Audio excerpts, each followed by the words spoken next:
नमस्कार दोस्तों, आज मैं आपको सुनाने वाला हूँ दे दे प्यार दे दो की पूरी कहानी को। इस फ़िल्म में प्यार है, ड्रामा है, फैमिली कलेश है और ऐसे-ऐसे ट्विस्ट हैं, जो रिश्तों की नींव को हिलाकर रख देते हैं। तो चलिए शुरू करते हैं बिना किसी देरी के। तो दोस्तों इस फ़िल्म की कहानी की शुरुआत होती है लंदन से, जहाँ आशीष यानी कि अजय देवगन और उससे आधी उम्र की आयशा यानी कि रकुल प्रीत सिंह अब एक साथ रह रहे होते हैं। पहली फिल्म के अंत में दोनों ने साथ रहने का फैसला किया था और अब वे इंडिया लौट रहे होते हैं ताकि अपने रिश्ते को दोनों फैमिलियों से स्वीकृति मिल सके। लेकिन जैसे ही वो इंडिया पहुंचते हैं, शुरू हो जाते हैं रिश्तों के वो उलझे हुए धागे, जिन्हें सुलझाना किसी के बस की बात ही नहीं।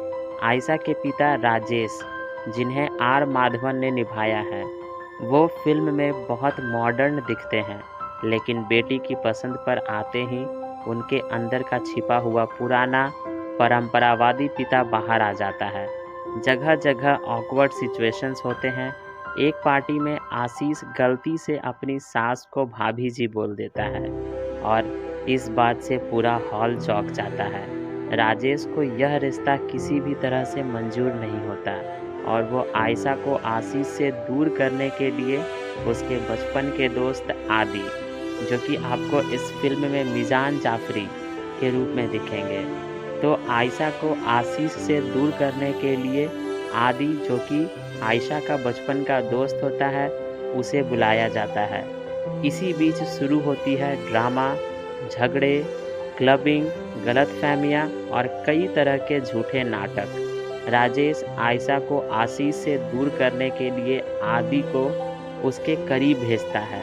आदि इसे मजाक समझकर शुरू भी कर देता है, पर धीरे धीरे उसे आयशा से सच में प्यार होने लग जाता है।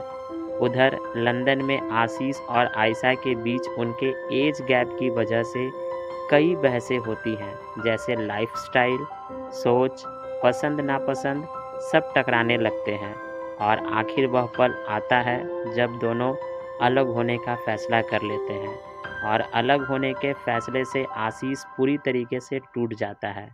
वह घर से आयशा की सारी चीज़ें हटाना शुरू कर देता है, यहाँ तक कि घर बेचने की भी बात करता है, क्योंकि उसे लगता है कि इस प्यार का क्या फ़ायदा जब दोनों ही खुश नहीं।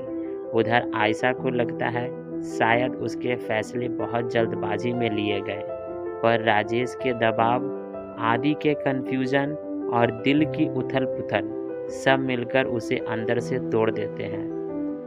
तभी शादी का दिन आता है, जहां एक बहुत बड़ा धमाका होता है। आयशा को पता चलता है कि उसके दिल में आज भी आशीष ही है। आदि भी मान लेता है कि वह आयशा से सही मायनों में प्यार कर बैठा है, लेकिन यह रिश्ता गलत है। उधर राजेश को भी एहसास होता है कि उसने भी अपनी बेटी की खुशी छीनने में सबसे बड़ी भूमिका निभाई है। जब सारे झूठ और सारे नाटक खुलते हैं, तब सच सामने आता है कि हर किरदार ने इस रिश्ते को कभी बचाने, कभी तोड़ने की कोशिश की थी। लेकिन जब दिल साफ हुआ, तो एक ही बात सबके सामने रह गई, खुशी उसी में है जिसमें प्यार हो। उसके बाद शादी के मंडप में तीनों, यानी आशीष, आयशा और आदि, एक दूसरे के आमने सामने खड़े होते हैं।